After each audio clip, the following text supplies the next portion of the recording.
Hello दोस्तों, welcome to visit classes. I hope आप लोग स्वस्थ हैं, खुश हैं, अपनी तैयारी अच्छे से कर रहे हैं। हम लेकर आ गए हैं अपनी नई वीडियो जिसमें हम लोग चर्चा करेंगे बीबी जीराम जी बिल के बारे में। रिसेंटली अभी जो विंटर सेशन हुआ है पार्लियामेंट का, उसमें हमारे देश की सरकार एक बिल लेके आती है जिसको बोलते हैं बीबी जीराम जी बिल। इसमें बेसिकली जो हमारी पुरानी स्कीम चल रही थी मनरेगा, उसमें कुछ चेंजेस की बात की गई है कि किस तरीके से जो है इस बिल के माध्यम से कुछ चेंजेस किए गए हैं उस मनरेगा स्कीम में। तो इस वीडियो के माध्यम से हम लोग जानेंगे किस तरीके से कौन से चेंजेस वो किए गए हैं और कौन कौन सी बातें जो आपको जाननी पड़ेंगी जो कि आपके एग्जाम पॉइंट ऑफ व्यू से बहुत ज़्यादा जरूरी होने वाली हैं। तो एक-एक करके इस पर चर्चा करेंगे। तो बिना किसी देरी के स्टार्ट करते हैं डिस्कशन। सबसे पहले अगर आपको उसकी पीडीएफ चाहिए तो वो मिल जाएगी मेरे टेलीग्राम चैनल पे। लिंक मैंने दे दिया डिस्क्रिप्शन में, ठीक है? जाकर चैनल को जॉइन करो। सारी पीडीएफ वहीं पे अवेलेबल होंगी और जो भी हम डिस्कशन करने वाले होंगे तो वो हम उसी चैनल पे करेंगे। तो इसीलिए जो है जॉइन कर लेना चैनल को। तो अब सबसे पहले समझते हैं कि चर्चा में क्यों है। तो बेसिकली सबसे पहले जो है विकसित भारत गारंटी फॉर रोजगार एंड आजीविका मिशन ग्रामीण, जिसको हम शॉर्ट में बोल देते हैं बीबीजी राम जी बिल, ठीक है? तो ये बिल जो है सरकार लेके आती है, जो विंटर सेशन अभी चल रहा था, उसमें जो है बात करती है कि जो मनरेगा स्कीम है ना, उसमें कुछ चेंजेस करने की बात करती है, ठीक है? मनरेगा स्कीम बेसिकली 2005 में स्टार्ट की गई थी, उसमें उसमें जो है कुछ चेंजेस करने की यहाँ पे बात करती है सरकार और बोलती है कि जो हमारा जो विकसित भारत 2047 का जो विज़न है ना, उसको अलाइन करने के लिए हमको कुछ चेंजेस करने पड़ सकते हैं। तो एक क्वेश्चन आपका यहाँ से बन सकता है कि जो विकसित भारत विज़न है, वो किस ईयर तक जो है कंप्लीट करने का यहाँ प्लान बनाया गया है? तो वो बनाया गया 2047, ठीक है? तो सरकार कहती है कि 2047 में हमको विकसित भारत बनाना है, तो जो मनरेगा स्कीम जो चल रही है अभी रिसेंटली, उसमें कुछ चेंजेस करने पड़ेंगे, ठीक है? तो वो कौन से अभी हम आगे डिटेल में चर्चा करते हैं। लेकिन सबसे पहले जो है आपके एग्जाम पॉइंट ऑफ व्यू से कहाँ-कहाँ पे ज़रूरी हो सकता है, तो प्रीलिम्स के पॉइंट ऑफ व्यू से अगर देखते हैं तो आपको इसमें सीधे-सीधे फैक्चुअल क्वेश्चन मिल सकते हैं। किस तरीके से जो कौन-कौन से प्रोविज़न इस जो बीबी जीराम जी बिल आया है, उसमें बताए जाए हैं, ठीक है? और कौन-कौन सी चीज़ें जो हैं वो हो सकती हैं इससे, ठीक है? तो क्या-क्या चीज़ें होंगी हम अभी डिटेल में चर्चा कर ही लेंगे। सारे एक-एक पॉइंट को हम जानेंगे और मनरेगा स्कीम को भी जानेंगे कि कौन-कौन से पॉइंट्स पर जो है इसमें चेंजेस किए जा रहे हैं। ठीक है? अब यहाँ पर मेंस के पॉइंट ऑफ व्यू से देखो तो जीएस पेपर 2 और जीएस पेपर 3 के लिए आपके लिए रेलेवेंट रहेगा। इस तरीके से आपके एग्जाम में सवाल बन सकते हैं। आप एक बार स्क्रीन पे देख लेना, स्क्रीनशॉट ले सकते हो उसका, ठीक है? अब थोड़ा समझते हैं कि ये जो बेसिकली मनरेगा जो स्कीम थी, ठीक है? वो क्या थी? उसमें क्या-क्या प्रोविज़न दिए हुए थे और क्या चीज़ें ऐसी लगी सरकार को कि अब उसको चेंज करने की बात कर रहा है, ठीक है? तो सबसे पहले इसकी फुल फॉर्म जान लेते हैं मनरेगा स्कीम की। तो वो थी Mahatma Gandhi national rural employment guarantee act 2005, ठीक है? यानी कि ये 2005 में आई एक स्कीम थी, जो कि एक रोजगार गारंटी की स्कीम थी। यानी कि सरकार बोल रही थी कि अगर जो रूरल एरियाज़ में जो लोग हैं, वो काम करना चाहते हैं, उनको काम नहीं मिल रहा है, तो सरकार ये गारंटी करती है कि सरकार उनको काम देगी। तो ये राइट टू वर्क का बेसिकली यहाँ पर कॉन्सेप्ट लेके आई सरकार कि आपका जो काम है वो आपका अधिकार है, ठीक है? इसलिए जो अगर आपको काम नहीं मिल रहा है, ये ग्रामीण क्षेत्र की बात की जा रही है। अगर आपको काम नहीं मिलता है तो आपको सरकार काम देने के लिए तत्पर रहेगी, ठीक है? तो ये चीज़ इंपॉर्टेंट थी। ये बेसिकली जो है 2005 में एक बिल लेके आते हैं, ठीक है? और ये राइट टू वर्क को जो है एश्योर करते हैं कि सरकार का एक ड्यूटी है राइट टू वर्क देना, ठीक है? तो मनरेगा हमने जान लिया कि क्या-क्या चीज़ें थी। इस एक्ट का जो जो मनरेगा एक्ट आया था बेसिकली उसमें जो है लाइवलीहुड सिक्योरिटी, ठीक है? यानी कि अगर आपके पास काम ही नहीं होगा तो आप किस तरीके से काम करोगे? किस तरीके से अपने जीवन को जीवन यापन करोगे? तो बात जो है जो रूरल पॉवर्टी होती है वो कम करने में आसानी मिलेगी क्योंकि कई लोग ऐसे होते हैं जो स्किल लेबर नहीं होते, उनके पास कोई डिग्री नहीं है, कोई स्किल नहीं है, लेकिन अब वो कैसे अपना जीवन यापन करेंगे? तो इसमें अनस्किल्ड जो लेबर होते हैं उनको जो है वो काम प्रोवाइड किया जाता है सरकार के द्वारा और फिर उसके बाद जो अब जब ये चीज़ें इम्प्रूव होंगी तो हमारी इकोनॉमी भी इम्प्रूव होगी, ठीक है? और जो रूरल सिटीज़न है उनकी लाइफ भी बेटर हो सकती है, ठीक है? तो ये बातें थी जो मनरेगा स्कीम में बात की गई थी। अब यहाँ पर इसके कुछ की प्रोविजंस को समझ लो तभी आप समझ पाओगे कि जो बीबीजी रामजी बिल आया है वो किस तरीके से डिफरेंट है इस जो मनरेगा स्कीम थी उससे, ठीक है? तो सबसे पहले एलिजिबिलिटी क्राइटेरिया बेसिकली बात वही है कि भारत का जो है नागरिक होना चाहिए और मिनिमम एज इसमें 18 साल बताई गई थी कि 18 साल से कम वालों को इस तरीके से किसी भी जो है स्कीम में अभी नहीं जोड़ा जाएगा, ठीक है? और ये बेसिकली जो है रूरल हाउसहोल्ड से बिलॉन्ग करती है और ये बेसिकली जो अनस्किल्ड जो मैनुअल वर्क होते हैं ना उसमें जो है ये काम करती है कि अगर आप अनस्किल्ड हैं और मैनुअल वर्क करना चाह रहे हैं, तब आपको ये स्कीम काम प्रोवाइड करेगी, ठीक है? इसके बाद जो है गारंटीड एम्प्लॉयमेंट की यहाँ पे बात की गई थी कि सरकार एश्योर कर रही थी कि आपको 100 दिन तक जो है वो अनस्किल्ड मैनुअल वर्क दिया जाएगा और ये बेसिकली जो है एक रूरल हाउसहोल्ड में एक व्यक्ति को ये काम मिल सकता है, ठीक है? ये इंपॉर्टेंट फैक्ट था कि एक हाउसहोल्ड में एक व्यक्ति को ज़रूर ऐसा काम दिया जाएगा 100 दिनों तक, ठीक है? ये इंपॉर्टेंट चीज़ थी। इसके बाद टाइमली वेज पेमेंट की यहाँ पे बात की जाती है कि जो है जो वेजेस थे वो या तो वीकली दिए जाएँगे या फिर आपके काम खत्म होने के 15 दिन के भीतर आपको मिल जाएँगे, ठीक है? इससे क्या होगा कि अगर आपका कंपनसेशन डिले होता है, तब तो सरकार जो है वो आपको कुछ ना कुछ ऐसी सुविधा देगी जो कि आपका जो कंपनसेशन कर सके, यानी कि जो आपको डिले हो रहा है पेमेंट का उसको उसकी भरपाई कर सके, ठीक है? ये इंपॉर्टेंट चीज़ हो गई। फिर इसके बाद डिसेंट्रलाइज़ प्लानिंग की यहाँ पे बात की गई थी इस एक्ट के माध्यम से। ये जो पंचायती राज इंस्टीट्यूट्स है ना, वो रिस्पॉन्सिबल रहेंगे कि किस तरीके से प्लानिंग होगी, इसका इम्प्लीमेंटेशन किस तरीके से होगा और मॉनिटरिंग किस तरीके से होगी कि उनको पैसा टाइमली मिल रहा है कि नहीं मिल रहा है, काम सही से हो रहा है कि नहीं हो रहा है। तो ये सारी चीज़ों का जो भी मैनेजमेंट था, वो पंचायती राज इंस्टीट्यूशन को ही दे दिया गया था। इसके बाद जो है ग्राम सभा जो है रिकमेंड करेगी जो काम होंगे, ठीक है? एग्ज़ीक्यूट करेगी कि जो 50% ऑफ टोटल वर्क है ना, यानी कि 50% जो काम होगा, वो ग्राम सभाओं के द्वारा ही जो है वो डिसाइड किया जाएगा, एग्ज़ीक्यूट किया जाएगा कि इस तरीके से कौन-सा काम करना है। क्योंकि ग्रामीण क्षेत्र को ही जो है वो उठाना है, तो ग्रामीण क्षेत्र की जो भी प्रॉब्लम्स होगी वो ग्राम सभा या फिर ग्रामीण क्षेत्र के लोगों को ही पता होंगी। इसीलिए जो है उनको एक प्रॉपर एक पावर दे दी जाती है, ठीक है? इसके बाद जो है अब जो यहाँ पर हमने बात करी कि मनरेगा के बारे में कि किस तरीके से 100 दिन का काम मिल रहा था, रूरल जो है लाइवलीहुड को बढ़ाने की बात कर रहे थे। लेकिन अब जो हमारी सरकार थी, उसने सोचा कि इसमें थोड़ा-सा चेंजेस भी किया जाए क्योंकि 2005 का एक्ट है, सारी चीज़ें बदल भी चुकी हैं। 2 दशक से ज़्यादा का समय हो चुका है, तो कुछ चेंजेस लाने की यहाँ पर बात की जाती है। तो अब जो है सरकार बिल लेके आती है जिसको बोलते हैं बीबी जीरामजी बिल, यानी कि इसका फुल पूरा नाम था विकसित भारत गारंटी फॉर रोजगार एंड आजीविका मिशन ग्रामीण, ठीक है? ये बिल था, इसमें सरकार लाती है, बोलती है जो मनरेगा है, उसमें हम कुछ चेंज करेंगे। पहली बात तो नाम चेंज हो गया, नाम हो गया बीबी जीरामजी, मनरेगा हट गया। अब उसमें कुछ प्रोविजंस थे वो भी नए ऐड कर दिए गए हैं, कौन-कौन से भी हम बात करते हैं।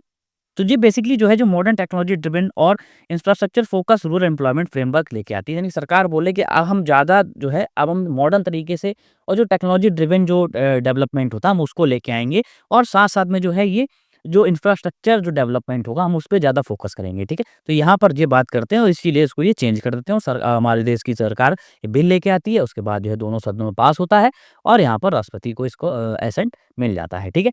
इसके बाद थोड़ा-सा समझते हैं इसके जो है कि प्रोविजंस क्या थे, यानी कि चेंज क्या-क्या किए गए हैं मनरेगा से, ठीक है?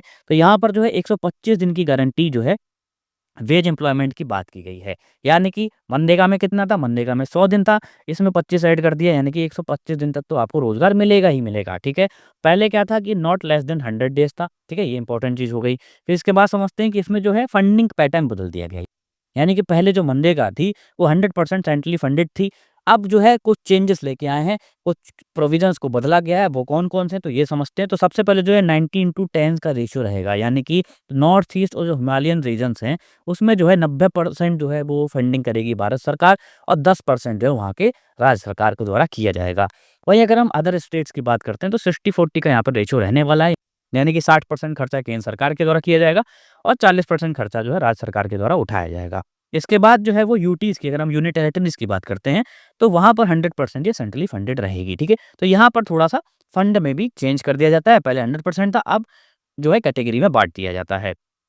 इसके बाद जो है यहाँ पर एक इम्पॉर्टेंट चीज़ लेके आए, वो ये था कि मैंडेटरी पॉज़ जो होता है ना कि एग्रीकल्चर सीज़न के बाद क्योंकि अब किसान हैं, तो वो एक टाइम तक ही जो है क्रॉप पैटर्न में लगेंगे। यानी कि पहले अपने जो है बीज को बोएँगे, फिर उसके बाद सिंचाई होगी, फिर उसके बाद कटाई होगी। लेकिन इसके बीच में ना पॉज़िंग पीरियड होता है, यानी कि जब किसान जो है कुछ काम नहीं कर रहा होता है, वो अपनी फसल को उगने का वेट कर रहा होता है, ठीक है? उसके बाद जो है वो आगे जो है प्लानिंग करता है। लेकिन इस बीच में वो किसान क्या करे? उसके पास इनकम नहीं है, ठीक है? तो इस पॉज़ के टाइम में भी जो है वो किसान थोड़ा इनकम कमा ले, तो यहाँ पर सरकार ये फ़ोकस कर रही है कि जो पब्लिक जो वर्क दिए जाएँगे ना, वो उसी टाइम पे दिए जाएँगे कि जब जो है इस तरीके की एक्टिविटी नहीं हो रही होगी। यानी कि पहले क्या था कि आपको 100 दिन मिलेगा, अब वो आप कभी भी ले सकते हैं, लेकिन अब ये है कि आपको उस टाइम पे मिल सकता है कि जब आपका कोई ऐसा एग्रीकल्चर एक्टिविटी नहीं चल रही है, ठीक है? तो ये इम्पोर्टेंट एक फीचर इसमें जोड़ा गया है और ये बेसिकली जो है ये स्टेट बेस्ड होंगे और जो लोकल क्रॉपिंग पैटर्न्स होते हैं ना, उसके बेसिस पे जो है डिसाइड किए जाएँगे क्योंकि हर जगह जो है क्रॉपिंग पैटर्न्स अलग-अलग हो सकते हैं। तो इसीलिए जो है बोला गया है कि जब एग्रीकल्चर जो एक्टिविटीज़ नहीं हो रही होंगी, जो पॉज़िंग पीरियड होगा उसमें ही जो है काम प्रोवाइड किया जाए ताकि जो है इन लोगों को अच्छे से अच्छा काम मिल सके, अपनी कमाई भी हो सके और उनकी एग्रीकल्चर एक्टिविटीज़ में भी किसी तरीके की कोई भी बाधा ना आए, ठीक है? फिर इसके बाद जो है पंचायत लेड प्लानिंग की गई है जो कि नेशनल इंटीग्रेशन को दिखाता है। तो बेसिकली बात ये है कि जो जितने भी काम होंगे ना, वो विकसित ग्राम पंचायत प्लान्स के थ्रू ही किए जाएँगे और जो प्लान्स इंटीग्रेट किए जाएँगे, वो विकसित Bharat national rural infrastructure stack के द्वारा ही किए जाएँगे, ठीक है? तो ये इंपॉर्टेंट चीज़ हो गई। इसके बाद कौन-कौन से फोकस एरिया रहने वाले हैं, तो यहाँ पर वाटर सिक्योरिटी पर बात की गई, ठीक है? उसके बाद जो है कोर रूरल इंफ्रास्ट्रक्चर पर यहाँ पे काम कराया जाएगा, लाइवलीहुड एसेट्स पे काम कराया जाएगा, क्लाइमेट रेजिलियंस पे यहाँ पे काम कराया जाएगा। तो यहाँ पर जो है बेसिकली यहाँ पे 4 कैटेगरीज़ बाँट दी गई। पहले इस तरीके से कोई भी भी कैटेगरी नहीं थी मनरेगा में, एक स्कैटर्ड वे में जो है सारी चीज़ें लिखी थी। लेकिन अब इसको एक लिस्ट व्यू में बता दिया गया कि इन 4 चीज़ों पर ही फ़ोकस करना है जिससे कि डेवलपमेंट हो सके, ठीक है? यहाँ के काम खाली काम देना ही सरकार का एक वो ना रह जाए कि हमको बस काम पकड़ा देना है। यहाँ पर एक एश्योरिटी दी जा रही है कि सरकार का ये उद्देश्य भी होगा कि इस तरीके से जो ग्रामीण क्षेत्र है उसमें भी जो है एक डेवलपमेंट हो सके, तभी हम विकसित भारत की तरफ बढ़ सकते हैं, ठीक है? इसके बाद अब कुछ इम्पैक्ट की भी बात कर लेते हैं कि भाई क्या-क्या इम्पैक्ट पड़ सकता है इससे, क्योंकि इतने सारे चेंजेस हुए हैं अभी तक जो है, जो 20 सालों से जो स्कीम चलती आ रही है उसमें इतने ड्रास्टिकली चेंज किए जा रहे हैं। तो क्या-क्या चेंज हो सकता है, क्या-क्या इम्पैक्ट पड़ सकता है? सबसे पहले रूरल इकोनॉमी की बात करते हैं, तो ये रूरल इंफ्रास्ट्रक्चर को जो है डेवलप करेगा, ठीक है? इसके साथ में वाटर एसेट को बढ़ाएगा। फिर जो है ये डिस्ट्रेस करेगा माइग्रेशन को, यानी कि अब क्या होता है कि काम के ही एवज में जो है लोग माइग्रेट करते हैं, ठीक है? जो ग्रामीण जो समाज है, वो काम के एवज में ही जाता है, काम खोजने जाता है। लेकिन अब जो है उसको गाँव में ही काम मिल सकता है, क्योंकि ये बोला जा रहा है कि जब आप क्रॉपिंग पैटर्न नहीं हो रहा है, क्रॉपिंग सीज़न नहीं हो रहे हैं, तो आप अपना काम करिए। आपको सरकार 125 दिन तक जो है काम देगी, ठीक है? तो इसलिए क्या होगा कि माइग्रेशन रुक सकता है। इसके बाद जो है अलाइनमेंट करेगा एग्रीकल्चर प्रोडक्टिविटी के साथ और जो क्लाइमेट नीड्स होते हैं, क्योंकि क्या होता है कि आप किसान जो है या जो एग्रीकल्चर एक्टिविटी में इन्वॉल्व हैं, वो अपने एग्रीकल्चर पे फ़ोकस कर सकते हैं। उन्हें पता है कि इसके बाद जो है हमको काम मिल ही जाएगा, तो हम अपना पूरा ध्यान जो है अपने एग्रीकल्चर पे लगाते हैं, ठीक है? इसके बाद जो है फार्मर्स की बात करते हैं, तो जो है बेटर लेवल अवेलेबिलिटी रहेगी ड्यूरिंग पीक सीजन्स, ठीक है? इसके साथ क्योंकि क्या होता है, अब यहाँ पर जो पीक सीजन्स होते हैं जैसे जिसमें क्रॉप की कटाई हो रही है, ठीक है? और जो भी चीज़ें एक्टिविटीज़ होती हैं उसमें क्या होता है कि उनके पास लेबर नहीं मिलते, क्योंकि वो मनरेगा के काम में लगे हुए हैं। यहाँ पर सरकार बोली कि ऐसा नहीं है कि अब आपको लेबर मिलेंगे, क्योंकि हम ये एश्योरिटी दे रहे हैं कि आप एग्रीकल्चर एक्टिविटी करिए, लेकिन उसके बाद आपको काम मिल सकता है। फिर उसके बाद जो है लोअर वेज प्रेशर जो है वो कम हो जाएगा, ठीक है? इम्प्रूव होगा इरिगेशन, स्टोरेज और रूरल कनेक्टिविटी है जो इम्प्रूव हो, क्योंकि यहाँ पर क्या हो रहा है, नहीं रूरल डेवलपमेंट की ही यहाँ पर पूरा फोकस किया जा रहा है, ये सरकार के द्वारा बताया जा रहा है, ठीक है? फिर रूरल वर्कर्स की बात करते हैं, तो जैसे वर्क डेज़ जो है वो बढ़ा दिए गए हैं, तो 125 दिन कर दिए, 25 दिन ज़्यादा मिल रहे हैं अब, ठीक है? इसके बाद जो डिजिटल वेज पेमेंट होंगे, आधार वेरिफिकेशन के द्वारा जो है काम किया जाएगा, ठीक है? फिर उसके बाद जो है अगर आपको काम नहीं मिल रहा है तो एक अनएम्प्लॉयमेंट अलाउंस आपको मिलेगा ही मिलेगा। ऐसा नहीं है कि काम के बाद ही आपको पैसा मिलेगा। अगर आपको नहीं मिल पा रहा किसी कारणवश काम, तो सरकार जो है आपको कुछ अलाउंस दे देगी, ठीक है? लेकिन इसके कुछ ना कंसर्न्स भी हैं, कुछ क्रिटिसिज़्म भी है। अब सबसे बड़ा क्रिटिसिज़्म यही है कि ये जो है फाइनेंशियल बर्डन बढ़ा रहा है स्टेट के ऊपर, क्योंकि क्या था, जब हम मनरेगा की बात कर रहे थे तो किसी भी तरीके का फाइनेंशियल बर्डन स्टेट के ऊपर नहीं था। अब हमने जैसे चर्चा करी कि 60% सेंटर खर्चा करने वाला है, 40% खर्चा जो है वो स्टेट को करना है। तो यहाँ पर जो है बजट का इश्यू आएगा, ठीक है? कई राज्य जो हैं वो इसमें डिसएग्रीमेंट भी कर सकते हैं कि किस तरीके से हम जो है मैनेज करेंगे चीज़ें, इकोनॉमी को कैसे मैनेज करेंगे, तो यहाँ पर ये थोड़ा-सा इश्यूज़ निकल के सामने आ रहा है। फिर इसके बाद जो है नॉर्मेटिव एलोकेशन होगा, जो कि एक वीक लीगल एंटाइटलमेंट को दिखा रहा है कि अगर इस तरीके से चीज़ें नहीं सही हुई, क्योंकि यहाँ पर नॉर्म्स बनेंगे, स्टेट के अकॉर्डिंग जो है वो चीज़ें बनेंगी। लेकिन इससे क्या होगा कि हर स्टेट अपनी मनमानी कर सकता है, अपने हिसाब से चीज़ें करा सकता है। तो ये थोड़ा-सा यहाँ पर एक नेगेटिविटी दिख रही है, थोड़ा-सा क्रिटिसिज़्म दिख रहा है कि ये थोड़ा-सा यहाँ पे गलत चीज़ें हो रही हैं। फिर जो है वो डिमांड ड्रिवन से जो है सप्लाई ड्रिवन मॉडल पे हम शिफ्ट हो सकते हैं, और जो है ये फेडरलिज्म का इश्यू बेसिकली क्रिएट कर सकता है, क्योंकि यहाँ पर बर्डन बढ़ रहा है फाइनेंशियल, ठीक है? तो ये सारी चीज़ें थी, हमने जो है इस बिल के बारे में जाना, हमने मनरेगा के बारे में भी जान लिया। अब थोड़ा-सा क्वेश्चन भी देख लेते हैं, किस तरीके से क्वेश्चन आपके एग्ज़ाम में बन सकते हैं इस टॉपिक से। तो सबसे पहला सवाल है कि with reference to the BBG Ramji bill 2025 consider the following statements, यानी कि इसके बारे में आपको बताना है कि कौन-सा स्टेटमेंट सही है। तो बेसिकली बात ये है कि it proposes to replace the Mahatma Gandhi national rural Employment Guarantee Act 2005. It guarantees 125 days of wage employment per rural household as a statutory entitlement. It retains 100% central funding of unskilled wage cost similar to MNREGA. तो यहाँ पर जैसे कि हमने अभी बात करी है कि किस तरीके से फंडिंग पैटर्न को जो है चेंज किया गया है, ठीक है? 19:10 का रेशियो रखा गया है जो नॉर्थ ईस्टर्न स्टेट है, ठीक है? उसके साथ में 60-40 का रेशियो रखा गया है जो अदर स्टेट्स हैं। उसके बाद 100% फंडिंग रखी गई है जो यूटीज़ हैं, ठीक है? तो ये सारी चीज़ें ध्यान में रखना। तो पहला स्टेटमेंट सही है जिसमें कि जो है मनरेगा को जो है रिप्लेस करने की बात की गई है, और दूसरा स्टेटमेंट भी सही है कि इसमें 125 दिन का वर्क डेज़ किया गया है, ठीक है? तो 1 एंड 2 इसमें सही होगा। अगला सवाल देखते हैं, तो the provision for pausing public work during peak agriculture season under BBG Ramji will aims primarily to increase rural wages, prevent diversion of labour from agriculture, reduce central government expenditure, promote mechanisation in agriculture, ठीक है? तो यहाँ पर basically बात यही है कि किस तरीके से लेबर की कमी हो जाती है, तो यहाँ पर जो है डाइवर्जन को रोकना, कि जो एग्रीकल्चर जो लेबर हैं उसको थोड़ा-सा डाइवर्स होने से रोकना, अब वो एग्रीकल्चर एक्टिविटी में लगे रहें, ठीक है? तो ऑप्शन नंबर 20 में सही होगा।